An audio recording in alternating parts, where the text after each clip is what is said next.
Hi guys, welcome everyone. My name is Vera and today I'm going to show you how to paint our super bright fun owl that you can see on the top right of your screen. Before we start, let's go through all our supplies to make sure we have everything that we're going to need for today.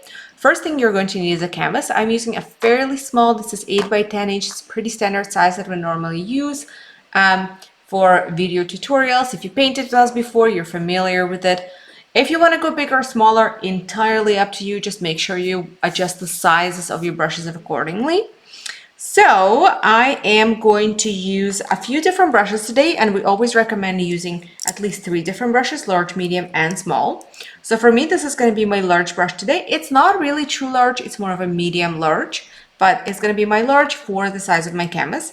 I have 2 mediums. I'm not sure which one I'm going to use just yet. I have the pointy and a square one, and to be honest, they're not really medium size either. They're more medium small or small, but because my canvas is small, this is going to be serving as my medium brush today. And I have a true small brush, which is going to be my small for today. And the most important part about this brush, it needs to have a pointy tip. For this particular painting, it's not super crucial. We don't have extreme fine details that you need to have this brush for. Like if you have, let's say, a tree and it needed really fine branches, or an eye with eyelashes. In this painting, there's a lot of fur, and you could technically do this fur with a larger brush too. It doesn't have to be done with a small brush. So even though small brush generally is the most important brush of the painting, for this particular one, you can even do without it, as long as you have a good medium or small-ish brush. But of course, if you have one, great, grab it, you're not going to regret it. And we need pencil because we're actually going to start with a sketch. We need to sketch those beautiful bright eyes. If you don't have a pencil, you're more than welcome to sketch with a small brush and just a light paint. You can grab light pink or light purple or even light gray, just something really, really light. Doesn't really matter what color, but preferably compatible color. And we use that for sketching. But again, pencil is always preferable, and the reason why is because we can erase any lines that we don't like. So that's why pencil is preferable. All right, paint. That brings me to paint. I'm going to be using pretty much a standard, what we'll always use. If you guys painted with us before, you're familiar. We always use primary colors, student grade acrylic paint. And this is exactly what I'm going to use today. And I will actually use even less than just all the primaries. I'm not going to be using red because I don't need it. I'm going to be using not red. I'm not going to be using yellow because I don't need it. This is my red, this is my blue, my white, my black. The only thing that I would say is super important for mixing our purples is your red. So your red needs to be on a pinker side. This is my red, transparent version of it. This is concentrated version. I took a little bit and smudged it there. It's still on my finger. Do you see? It's more like a hot pink. That's what you want. You want red that has that magenta base undertone. You don't want red that has an orangey undertone because it's not going to give you a beautiful purple. Because this painting is mostly purple, we need to have a good purple. If you have pre-mixed purple, you're more than welcome to use it. Just make sure you grab either pink or red for the eyes to add those pink accents. And of course, we're gonna need water, we're gonna need paper towel, and anything else that you personally want to have, like a cup of tea, always helpful, right? Oh, and for those of you guys who painting with us for the first time, I just want to mention that the video is going to remain right here. It's not going anywhere, so you can come back and paint anytime. You're not missing out. Just save the link somewhere. If you accidentally came across it and the time is not perfect right now, but you really want to do it, put the link in your notes. Send yourself a message. However you want to save it, and just come back whenever you're ready. All right, so the first thing I'm actually going to do here is I'm going to put one vertical line right in the middle of my canvas, and that's for our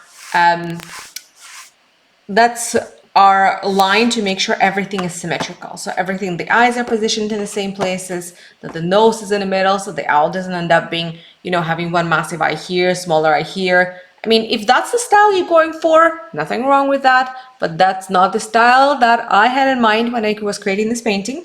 So I'm gonna stick with what this looks like here, and therefore we need one straight vertical line. I usually like to identify where the middle is. I just eyeball it. If you have a, let's say, ruler nearby, you can measure it, or you can even measure it with a finger. So basically you approximate where you think it is, and then you measure using your other finger as a stopper where it ends, and then try here. So It's actually not bad. You see I was off by a little bit. The side is a little bit bigger than this side, so this is how you measure with a pencil. Normally just like a millimeter, and that should be good. All right, and then once you have a dot, you identified where the middle is, you can put your pencil that the edge, the painting end, sorry, drawing end of the pencil touches the dot, and then you glide it, and then you fix it with this little pinky on the edge, and then you literally glide your pinky along the edge, and because your hand and pencil, everything is fixed, nothing is moving except this gliding, it will make a perfect straight vertical line here where your dot is. That's how you make a line. And I know my camera is slightly on the angle, so it looks crooked, but it's not. It's pretty straight. All right, I have my line. Looks quite good. So what we need now is we're going to sketch those beautiful big eyes. We're going to sketch a beak. I would say the beak takes on average about half of the bottom.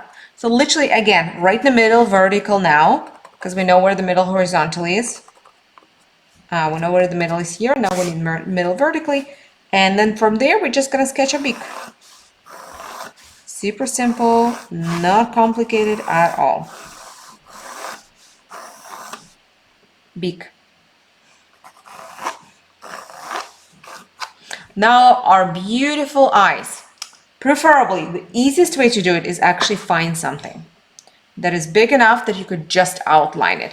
So this probably is a little bit bigger than I would like it, but I don't mind it. I could go with the middle of it. I could go with the outer side. I could go with the middle side. I think either would be fine. If I go with the outer side, it will be a little bit bigger than I wanted. If I go with the inside, it will be a little bit smaller than I wanted. But either will work in my case. So just find something you can outline. That is honestly the easiest way to do it. And to make sure they are on the same level and one of them is not further than the other, you can always, once you position one, either put a line right through the middle, but you can also put a line through the top. So for example, like this. Again, I'm fixing my finger right and I'm gliding it to know where the top ends. I mean, of course, you could totally do this by just measuring it out with a ruler or eyeballing, but I like this method of doing it a lot. So, take it a little bit. And I would say, so now I know where the top of it is, and I'm gonna align my top here with this line. And you see, it's just a little, how far from the line I need to put it, right? Okay, position everything. Done. I have my two beautiful eyes. They could definitely be bigger. This is on a smaller side. Again, I don't really have anything perfect. If I make them a little bit bigger right now, they're gonna be too big. Yeah, I think this is good size. I will though outline this second time for my,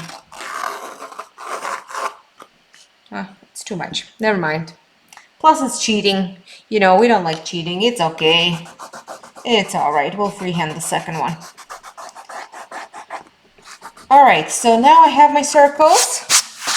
Now I'm gonna sketch everything that is black and that is purple. So I'm gonna divide this on a base shapes for the underlay. Something is gonna be purple, something is gonna be black. Some things are gonna be purple, some things are gonna be black.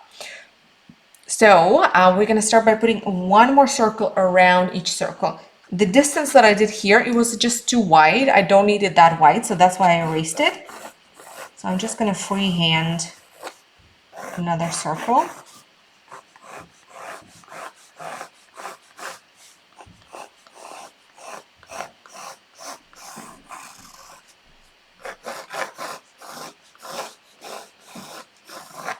On both sides.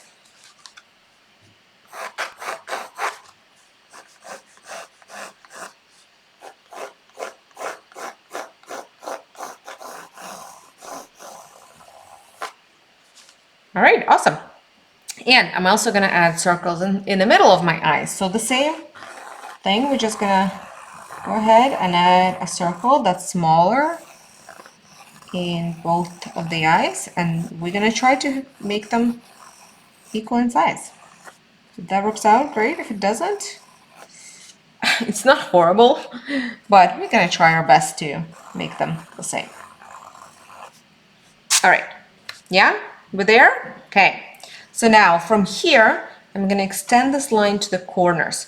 So do you see, find the top of those outer circles, and then from there, you're gonna curve it out and up, and add a little curve there. And then again, we're gonna try to mirror that to the other side. I would say mirroring is the most difficult part because they don't always like to be exact same, but if it's not exact same, even if it's just similar enough, it's all good.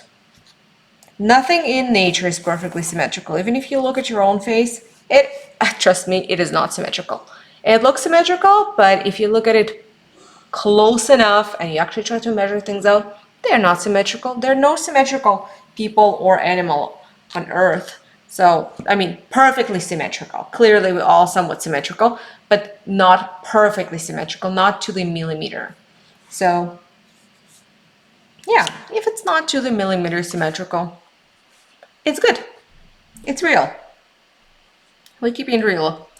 All right, so now I'm gonna add there's another, so it's hard to tell where the black ends and the purple begins, but there's another area right here that is purple, so we're gonna add that. So here, you're gonna add a line from around here, like that, so a little curve on both sides.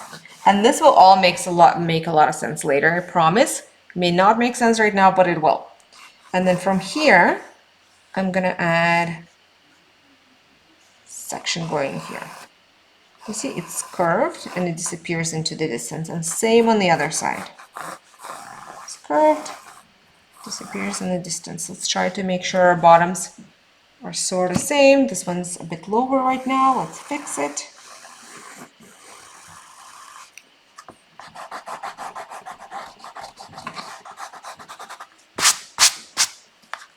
Done. Beautiful. All right, and so now there is another section here. Let's start with the bottom. So I'm going to add two little curves on the sides. I'm not going to start right at the beak, a little bit further. They're going to go like this.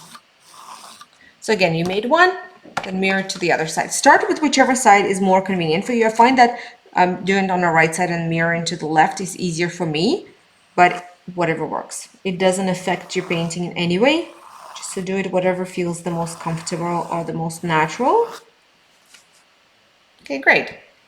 And now our last section is, so there's a purple a bit around here. So again, it's gonna start from this part. So the closest, you know, where those circles, outer circles, and the closest to the middle, that's where it's gonna start.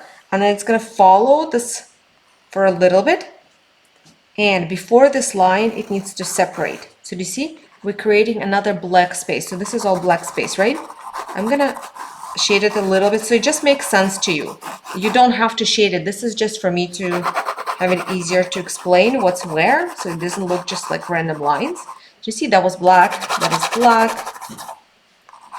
And now we're creating another line here. So do you see, you create separation, but instead of following it all the way, you start curving it. So you follow, follow, follow, and then you curve towards the inside like this. And this is all black. So now we just, again, mirror that to the other side. So we start here, we follow, follow, follow, we separate, we go, we curve. Yeah? Looks pretty good.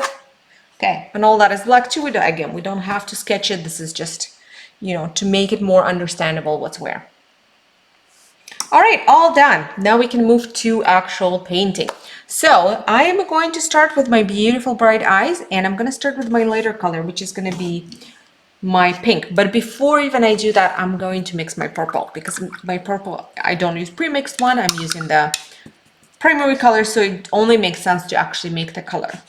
So I'm going to use some red I'm going to use some blue. When you mix in purple, you never want to mix equal parts of red and blue because blue is generally more dominant color. So do you see, I just added a little smidge of blue and it's already turning all my red into a much, much darker color. Yes, it's not fully purple yet, but it's not red either. So you never need equal parts of red and blue because blue will just overtake your red and it's going to turn it into purple-ish blue instead of having a vibrant purple. So I mixed it. It looks like black because my primary colors, they're awesome for mixing. But because they're so awesome for mixing, they don't have any white pre-mixed into them. So it's just a pure pigment that's somewhat transparent. It's not opaque at all because the white is what makes everything opaque. So when it mixed, especially in a darker color such as purple, it literally looks like black. Even though this is a full-on purple. If you take a look here, see? In a transparent version, it's purple. But for us to have it read as purple, we need to add some white. If your paint already has pre-mixed white pigment, and you will know if it looks a little more opaque, if it's not transparent, if it reads as purple, it probably has some white mixed into it. So you don't have to add any white unless you feel like it's not the right color, in which case you can add white. Nothing wrong with it. I'm adding white in mine, as you can see, just so it reads more purple. And you see now it reads more purple. Before that, it did not really look purple at all. It looked more black. All right, so this is a nice shade of purple. I'm actually like it. I'm going to keep it a bit on a darker side for now, at least. And actually, why not? While I'm at it, I might as well just color in everything that's supposed to be purple. So,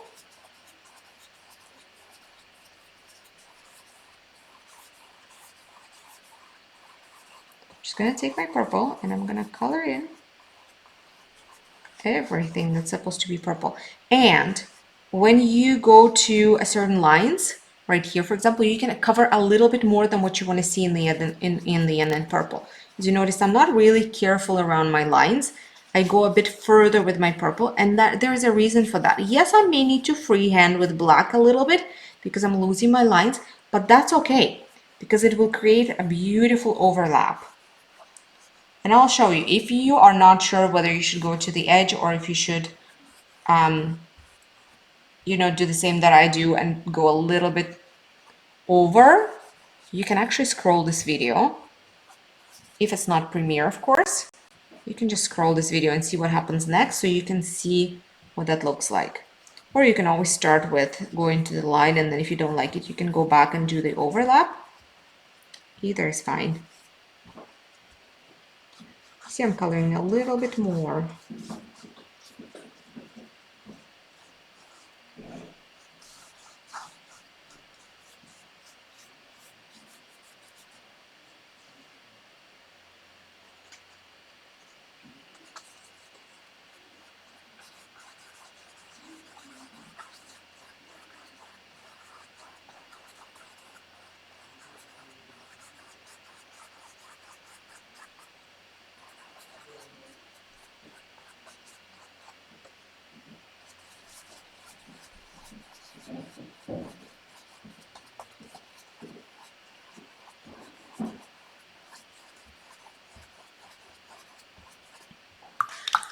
All right, that's my purple underlay. So I'm gonna switch the brush now. And I'm gonna go with my medium, but you're welcome to go with your large for next too. It's whatever is easier. And we're gonna make pink. So I'm gonna take some red, some white, mix them up, make any shade of pink that you want. If you want it a bit on the colder side and you want to give it that hint of purple, you can always grab a tiniest little smidge of blue and add it in. And you see, it just gives it slightly purple, more purple undertone. And depending on what paint you use, it's gonna, determine the vibrancy. If you use a paint that's extremely vibrant, it's gonna make it more vibrant. If you use the paint that's a little more dimmer, it's gonna make it more dimmer. So that is up to you. If you want a crazy vibrancy, you can use neon colors.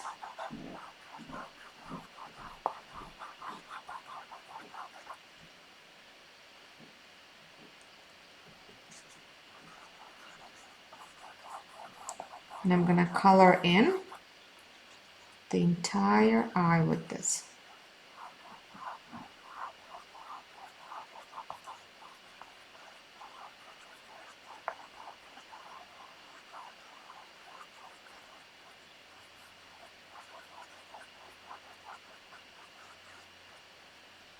Okay, and then I'm gonna do the same thing to the second eye.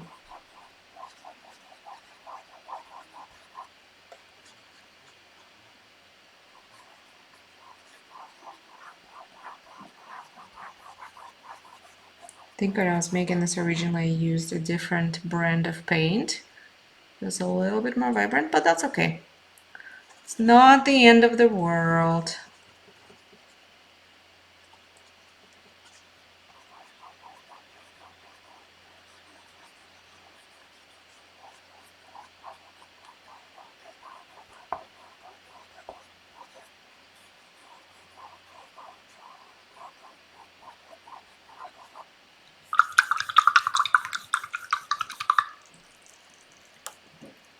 Okay, now I'm gonna take a little bit of that purple.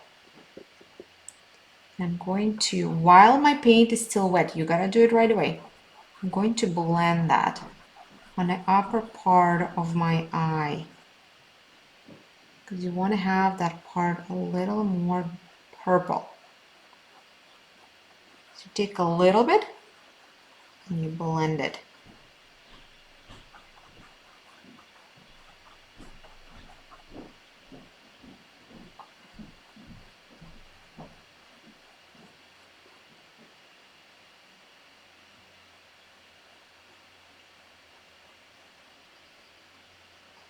I'm gonna do that on both of the eyes, of course.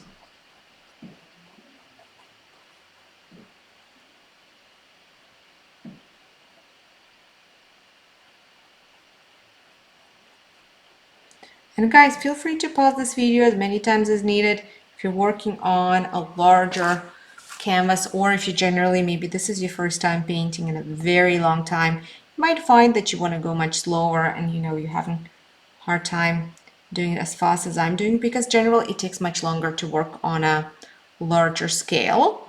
And there's nothing wrong with that. Good for you for attempting it.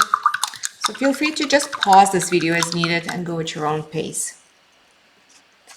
All right, so while that's drying, I don't know, it looks kind of messy. That's all right, it's just an underlay.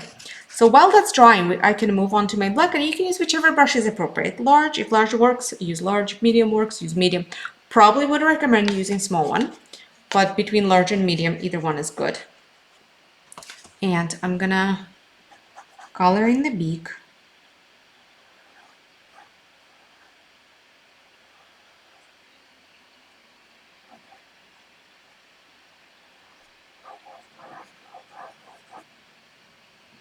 And again, now you kind of have to remember where your original lines were, because do you see I went a little bit further. So now I'm overlapping my purple a little bit to bring my beak to the size that I wanted it to be. And I'm gonna color in this inner circles. If you feel like freehanding is so not your strength that you want to avoid it at all costs and you lost your lines completely, then I would say wait until it's all dry. So let it dry and then go recover your pencil lines. Again, if you want to take this very serious and you feel like freehanding is not your strength and you just don't want to do it, not a problem. Wait until it's dry, recover your lines, draw everything again, and then it will be easier for you to follow the lines versus freehanding with paint. Because the good thing about pencil is you can always erase it if something goes wrong, right? If you don't like it, you can keep working on it until you perfect your pencil sketch. If you laid the paint and something went wrong, well, you're stuck with it. Yes, of course, you can fix it still when it dries, but now you have to wait until it dries, do multiple layers of paint to fix it, so it just makes it a lot more complicated. But I find freehanding is just fine. Plus, those elements are fairly small. I don't think they're, crazy difficult to freehand. But I'll leave that up to you.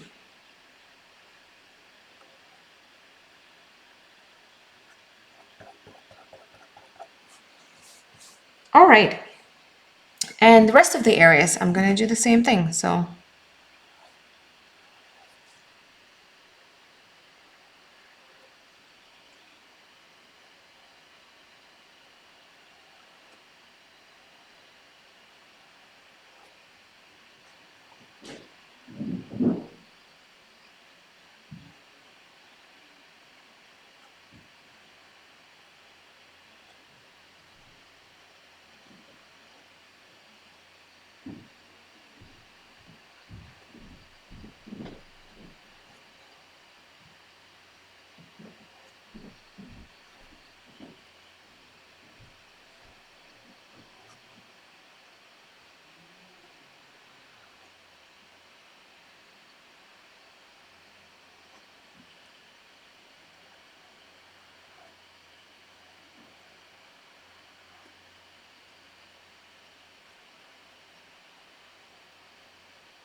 All right.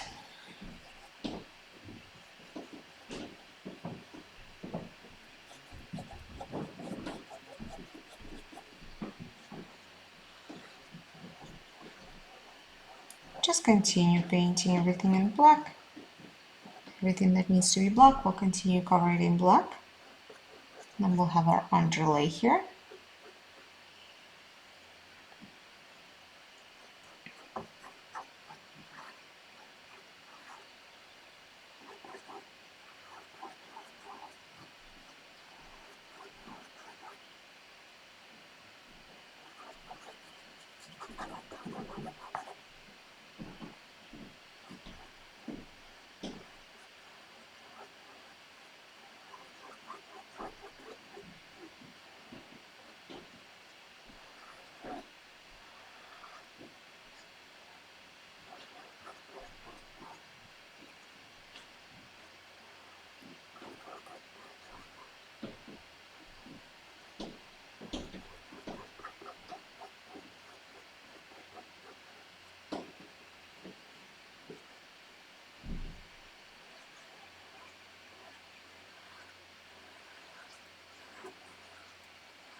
All right, so this here I've covered everything with black. So now I'm actually gonna start feathering my black. So I'm gonna use the same medium brush and I'm gonna feather it from the outside in, from black into my purple. So do you see I'm almost like adding little flicks that look like feathers. You don't want to use too much paint for this because you don't want it to be too blobby. You want it to be somewhat transparent, I would say. A little more light and fluffy.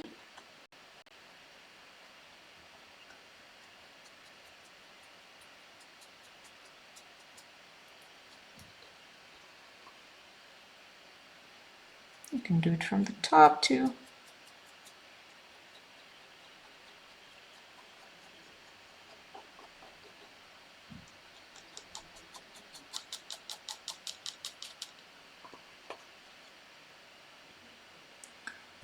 If you want to, you could do it a little bit here. So do you see I'm just fluffing up the edge. You can use any brush. For me, medium seems like a great option here. It's working really well. If medium is not your favorite, small is also a good choice for this, especially around the eyes where the areas are fairly small. I'm gonna do a little bit of that here too. So you see just a little bit. I'm not going too crazy.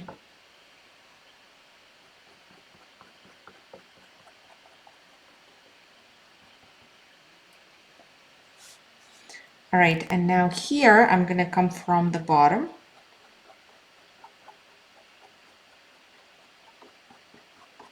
I'm gonna bring on those feathers.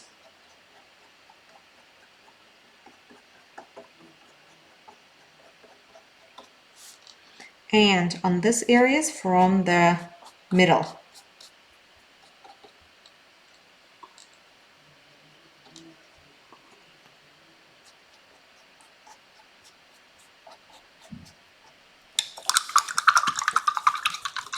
All right, now we're going to start working on a lighter shades of purple.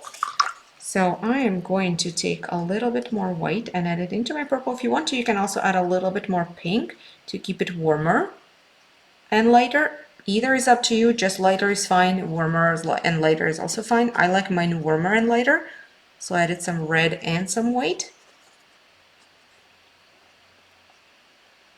And on this color, I'm going to do a next layer of feather. So I'm going to flick it from the top down around. Oh, that's not light enough. So let's add a bit more white. So you got to try it because on a plate, as you can see, it looked super light enough, right? But once we start adding it, it doesn't look light enough. So let's just add a little more white. Oh, yeah, that's better. Now I'm gonna go ahead and I'm gonna add a second layer on my purple. Preferably your black should be dry or somewhat dry at least for this. You don't want to do it on a completely wet black.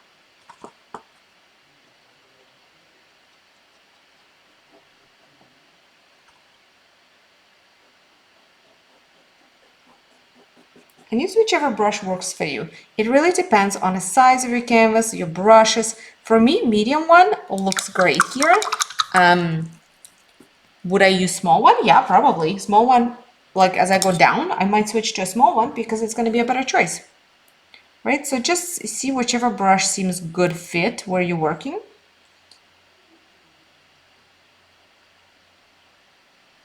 And you see how I'm overlapping my black a little bit too, because you want to merge them into one another. You don't want them to look like completely separate things.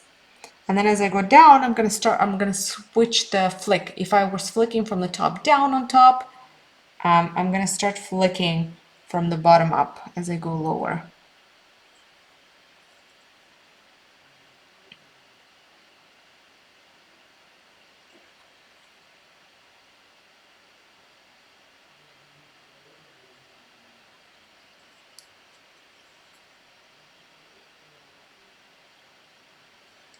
And see, I'm overlapping my black as well.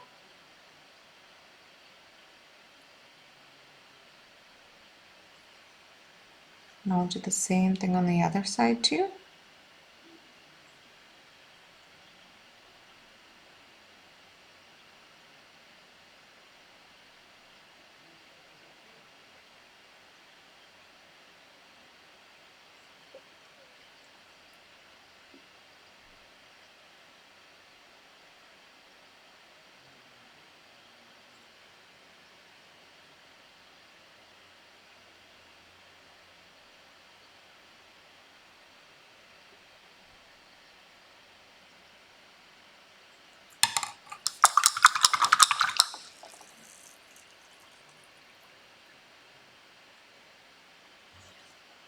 All right, now I'm gonna do around the eye. So you could flick either. I'm gonna flick from the eye out, but either is fine technically. You could do the opposite if you want to. It's gonna look slightly different, but it's not gonna be a bad look. It's still gonna look good, just different. However, I'm gonna do from the eye out.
All right, so that's my second color. Then I'm gonna move on to my third color. So I'm just gonna add more white to the same color. If you want to, you can add more red too. And again, just to keep it on a warmer side. You don't have to if you don't want to. You can just add a bit more white and that will be it. And we're gonna go another layer with this. And again, you're welcome to use medium brush, small brush, whichever you prefer. So this one, as you can see, I'm not going as high up. Even with this, I'm flicking from the top down. Being a little more conservative with that.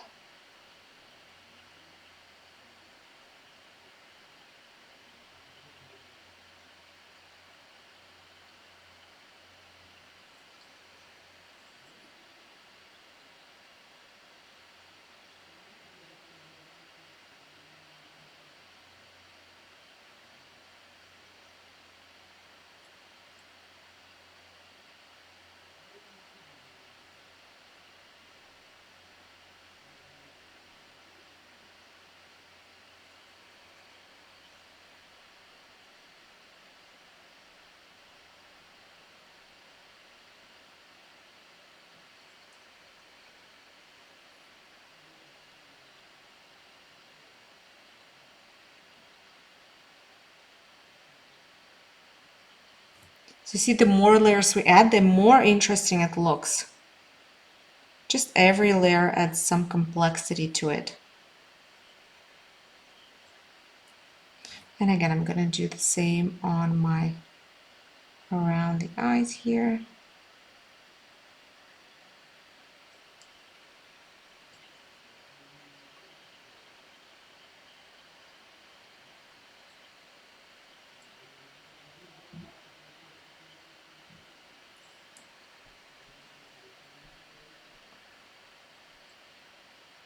And I'll add a bit more from here.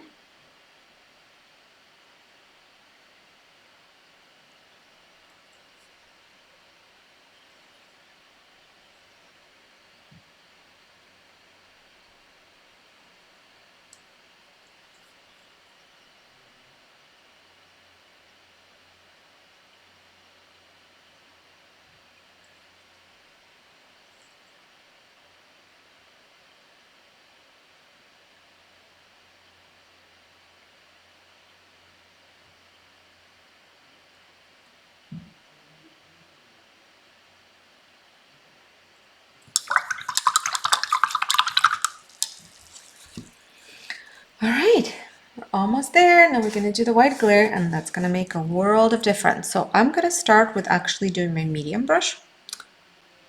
So I'm going to take some white. You can start with a small, that's okay too, but you will need to use either medium or large in addition to it. And I'm going to use, so you see, because I'm using a square brush, it has a top edge, so I'm going to use a top edge. So again, instead of this, you could use a small one if you wanted to. And I'm going to add a line from here to here like this. Do you see a little flick? And on the other side too. Then from those lines, I'm going to add a flick here and a couple more flicks going down that line.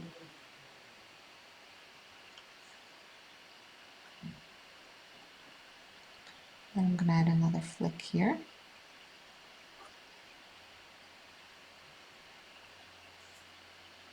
And a dot on the end.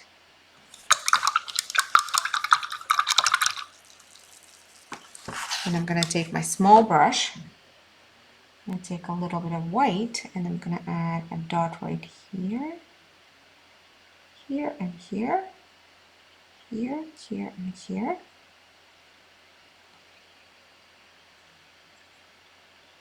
Here and here. And I'm going to add a little highlight to this black part. Just a line, almost like following the shape of the eye.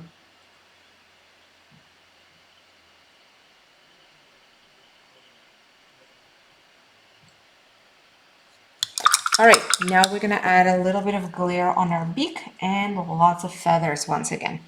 So I'm gonna start by putting a dot and a flick down. And then lots and lots of feathers. So feathers you can do with any brush. Again, I'm gonna continue to do it with my small brush, but I could technically use medium brush. So I'm gonna do some on the edge here.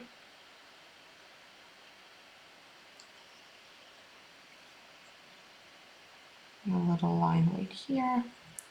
Then again, the same thing on the other side.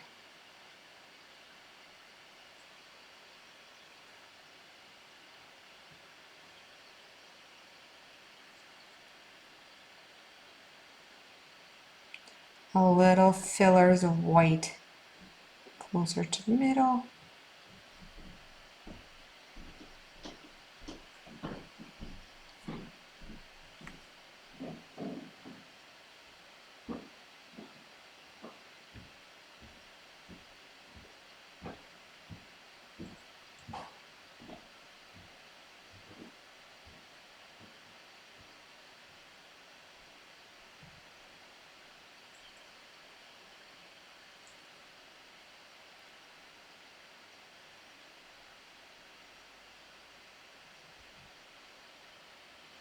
A little bit of white there, a little bit of white here.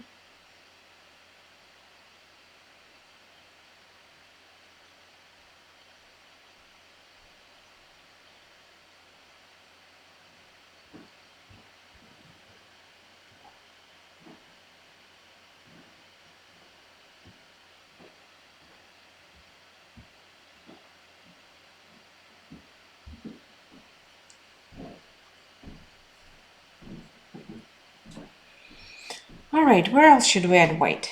If you want maybe some here, but honestly not necessary. And maybe last ones on the bottom. And ta-da! Our beautiful owl is done. Unless you personally just want to add something, in which case, go for it. Whatever you want to add, this is what it looks like.